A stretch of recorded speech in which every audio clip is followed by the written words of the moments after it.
Hey guys, welcome back to Total Tactics FPL. It's Fran here and I'm back with my Game Week 4 review. You can see that it says I'm at an overall rank of 150k. That's not true. I actually probably ended around 261k in the world. So I got 76 points all out. I think the bonus points have not been added at the time of this recording, but I'll be looking at price changes later on in the video. I just wanted to kind of review what I thought about my team and how I thought about it going forwards. As far as the transfers, Dunk and Rodrigo, it did sort of pay off in the sense that I thought one of them would haul whilst the other wouldn't. Dunk got the clean sheet with a bonus point. At one point was on 2 bonus points. And it's good to see on paper that he's one of the defenders who's very close to a bonus point. A little bit sad that Sanchez was the one who got 2. However, I do think Dunk was the right option for the team. I did mention that Saliba Sanchez was an interesting transfer option, and clearly that would have been better on paper than Ramsdale, Dunk, and Rodrigo. But I do like the opportunity that I have with going for Rodrigo going forwards. And I'll talk about Rodrigo later, but just looking at the defense, clearly, yes, Saliba and Gabriel have outhauled Ramsdale for the time being. But I would still say that was mostly a Gabriel fault that caused Ramsdale to lose clean sheet. I still think Ramsdale is a great keeper at his price. Potentially in the future, I could see myself moving out of him. Maybe Raya is a very good 4.5 option too to look at. In an astoundingly good performance versus an Everton team that actually made him lose a clean sheet, but he still managed to find a way to get to 7 points, which is incredible. As far as James, Cancelo, Trent, nothing to really do with touching them. James still looked lethal, hit the post once, got an assist. Cancelo, once again, another bad game week for him, even getting subbed off extremely early. And a lot of people have been referencing Cancelo's stats, how he's fallen off a cliff when it comes to expected goal involvement. And I do see that he is playing a different role this season, but I do think the change in this specific game versus Crystal Palace was tactical. They needed to shift to a back three, get another true attacker there, and a winger to kind of occupy the lines as they were playing through Gundogan as well, with the substitution, allowing him to play central and then moving Bernardo out wide. I do like Cancelo for Nottingham Forest. I just think that it's a game where they're going to keep a clean sheet on paper. Nottingham Forest look quite interesting in terms of how intricate they are at passing up top, but I still think that they're taking too many passes and taking too many touches before actually looking for a goal scoring opportunity, and that's what I think City will actually do very well versus them at. I just don't see them getting into the chances just like they struggled to versus Spurs. As far as James and Trent, as I said, both of them are lethal options going forward, and there's no way I'm taking them out of my team. Cucurella was an interesting shot to see him playing left wing back. I actually expected Chilwell to play there, so it does show that Tuchel seems to highly rate Cucurella, which is very interesting. Fofana, though, is joining Chelsea at 4.4, and he's going to be the one who's actually on my radar as opposed to Cucurella for the time being, because I still see, even though Cucurella is quite an interesting assist option, he potentially could have actually had 2 assists in that game, but I see myself going to Fofana potentially in the future, just so that I can actually have a rotating defender who would be playing in my team as opposed to Nico Williams. I just don't see this Nottingham Forest team actually keeping many clean sheets. I think Dean Henderson looks fantastic. Great shot stopper. Someone who's going to make a lot of saves this season. But if you're really trusting Nottingham Forest to get a clean sheet, I would say he's not the one to go for. And therefore Nico Williams doesn't make sense, whereas Dean Henderson does, because in a way he reminds me of Meslier 2 years ago, where he was just making saves constantly. And despite not actually getting as many clean sheets on paper, he could be very interesting. As far as the midfield, if I'm looking at that now, I'm pretty bummed about Rodrigo getting a blank and Martinelli getting a blank again, but I think that was actually expected because, as I said, it was either going to be Dunk or Rodrigo who'd do well, and this transfer was set up for the next few game weeks. We have Everton and Nottingham Forest at home for Leeds in the future. Those are fantastic fixtures for Rodrigo, and I'm hoping I get the most out of him before I transfer him, maybe around that United game. As far as Martinelli, he's actually had better expected goal involvements than Odegaard, but Odegaard has notably outhauled him, and that's partly because Odegaard, I would say, has been a little bit lucky with some of the deflection goals that he's scored, but Odegaard has been taking a considerable amount of shots, so that's a great thing for Odegaard owners. But I would say Martinelli still looks like a very, very interesting option to go for, and even on paper, his stats are actually still better than someone like Bukayo Saka. So that is what I'm really interested in. Other than maybe Bukayo Saka beyond penalties, I think Jesus is still the better option at 8.0. And between Luis Diaz and Salah, really lovely to see that Luis Diaz got a fantastic amount of points this week and got 2 goals. And it just basically means that he's going to stay in my team for the time being. I don't really see myself moving out of Luis Diaz until the Chelsea game. As far as Salah, I think the same thing happens to him. Yes, it's another week where Salah's blanked and he's probably underscored compared to our expectations of what a 13 mil striker should do, whereas someone like Haaland has been super consistent. But I would say there's also been a general struggle for most of the other talismans in the league to score. With the exception to Kane, I suppose, not many people have been as consistent as Haaland. And KDB is someone who I would say is similar to Salah, where there are going to be games on paper where there's lots of bright spots and you would expect them to do well, especially in let's say, a game where Liverpool score 9 goals. But I still think Salah is the one to go for as a potential captaincy option going forwards, and as someone to just fill in the gap in my team. I just like the look of my team. I like how, unfortunately, with the way prices work this season, how easy it is to access a very cheap defense. And Brighton has actually even moved up in my estimations as a team and defensively with their defensive statistics and just how good they look on paper in terms of being able to prevent good shot scoring opportunities from the opposing teams. And yeah, that's unfortunately how it is. I feel like the template that we arrived at in game week 1 is very good. Potentially, a switch up of something like Ederson and Saliba would have been preferred, or as I said, Saliba Sanchez. But this is how the team lines up, and I'm still very happy with how it is. And 260k is still a rank that I'm very happy with at this point in time. So I see myself probably rolling this week. I don't see any transfers in the future that I'd like to make, just because Rodrigo has such a good game on paper. Liverpool seem to be momentarily revitalized. The City players have fantastic fixtures versus Nottingham Forest. I don't really care whether Haaland has diminished minutes or not.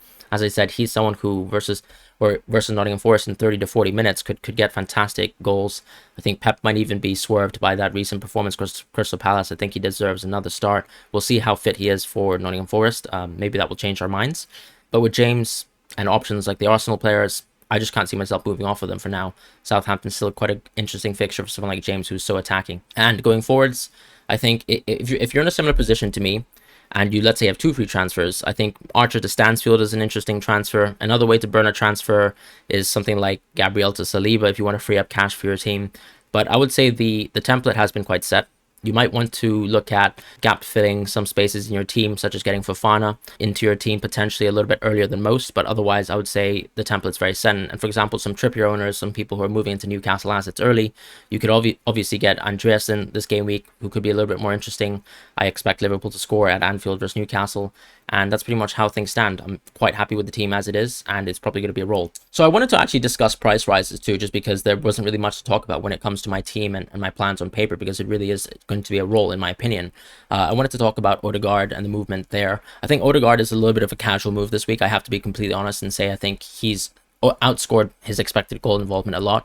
He is taking 2 to 3 shots on target per game, but a lot of them are outside the box, and I wouldn't say he's the most clinical finisher in the world. Ultimately, there were 1 or 2 deflections in the last 2 game weeks, and I think this is a lot of price action from people who wanted to move into someone who's hauling lately, whereas someone like Rodrigo has a little bit better underlying stats, and he still is getting a lot of minutes for Leeds. So I would be much more confident in a transfer like Rodrigo when he's playing Everton and Nottingham Forest in the future, especially at home.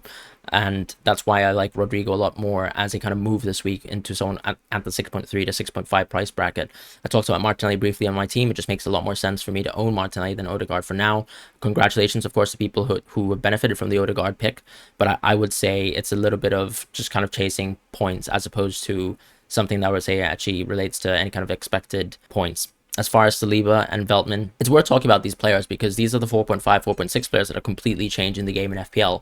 What we're seeing right now is that Brighton and Arsenal look so good defensively that it makes so much sense to actually downgrade. So if you have Ramsdale, for example, you're probably even feeling that Saliba and Gabriel are doing a lot better.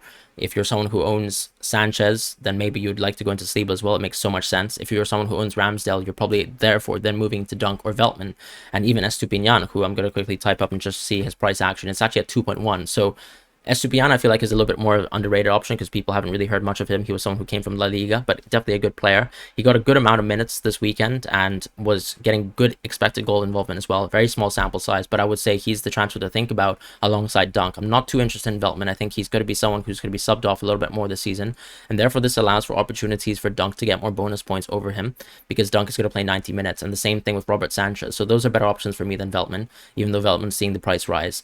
Perisic and Trippier, these are options that we said have always been very scary because if you own players like Cucurella and Walker, they don't have that much upside. I would say Cucurella maybe has assist upside, but Perisic and Trippier could be even more lethal as options. We know Perisic is definitely someone who will contribute so much in open play, could have had an assist today, and these are the scarier options. I'm not really sure why Trippier is rising before a Liverpool game. I think that's actually a little bit odd, but I would say Perisic makes a lot of sense. I do think you have to absolutely wait for the transfer, or not the transfer news, but the starting lineup news and any kind of potential predictions around Spurs and their starters to actually move into Perisic, but I would say Perisic does look like an absolutely underpriced asset in the game. And eventually, maybe when he actually finds full fitness and the fixtures ease up, which is probably not going to be likely anytime soon because of the European games, then Perisic does seem like a great option in game. I just feel like it's always weird when you have someone like Cucurella who could potentially match him at a cheaper price and could be nailed. As far as Bernardo, he's someone who's very interesting, I think, because we got the Zaha injury news, and then also Gundogan not starting. So therefore, Bernardo seems very underpriced at 6.8, and people are still looking for a way to get into triple city and are potentially even bored of triple city defense, right? Or double city defense. So Diaz and Walker have actually bored people in recent weeks, and it feels like you could get much more upside from moving into someone like a Perisic, or at least someone who gets into attacking positions. And that's something we see from Bernardo. The thing about Bernardo is he does play a lot of flexible positions for this team. At times we see him playing right wing, sometimes playing as a second centre mid. We also see him playing as a sweeper, sometimes carrying the ball from deep, and that's why I don't really like Bernardo as a transfer. But I can understand, because he's still actually getting better expected goal involvements this year than in the previous year. As far as the other transfers here, we're just seeing Stansfield, Firmino, even options like Brighton, like Sanchez. I just think here this is more a case of people's teams being so good that they're able to move into side grade options or even burn transfers. And clearly Archer to Stansfield is the equivalent of burning a transfer. You're moving into someone who's going to get a bit more price action, so he could give you 0.1 on the wild card. You're also potentially looking at someone who, once again, gives you better bench minutes, especially with as we have European fixtures. It would be very helpful to have a triple bench. An option like Firmino, I think, is just mostly point chasing. I do think Firmino had a bit of an exceptional game, and we won't see many of that. I thought he was actually rather poor, if I'm being honest, in the United game. I thought he was very slow, and I think better defenses will actually do better. The other options here just aren't interesting. Raya is another great keeper, but he does have worse fixtures overall than Sanchez, in my opinion. And he just seems like a short-term punt. I can understand people moving away from, Iverson and Ward, but other than that, doesn't really make too much sense. If we move into the price falls, Sufal didn't get many minutes today. Emerson also got 45 only.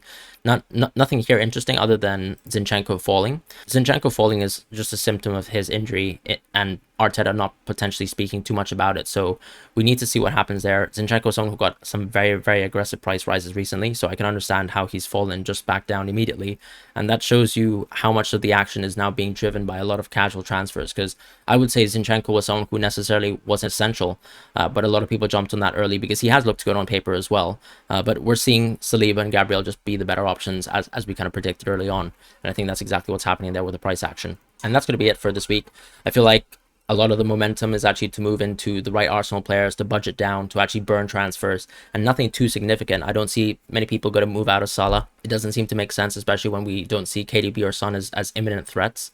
As far as Haaland and Kane, both of them seem to be matching each other. Haaland seems like the better option, but we know his minutes will kind of crater off a little bit. But I still think Haaland is lethal coming as a sub. And I think the logic that holds where with defenders, you must be concerned with starts more than with attackers, because with someone like Haaland, it doesn't really matter whether he gets 20 or 30 minutes because he could score in those minutes, whereas with defenders, the bulk of the points is really coming from clean sheets. So that's sort of how you have to visualize that situation. I don't think Haaland getting less minutes is actually as bad as people think, and that's pretty much how I feel about the next few game weeks going forwards. Potentially Kane is going to be a great game week 6 captaincy option, but I really would struggle to see myself going out of Haaland as an owner this week, and therefore I think a lot of the moves are going to be around the 6.5 million midfielders, because that seems to be the most interesting source of points that are going to be differential for the next weeks. And that's it for now. Thank you guys so much, and I'll see you guys in the team selection video.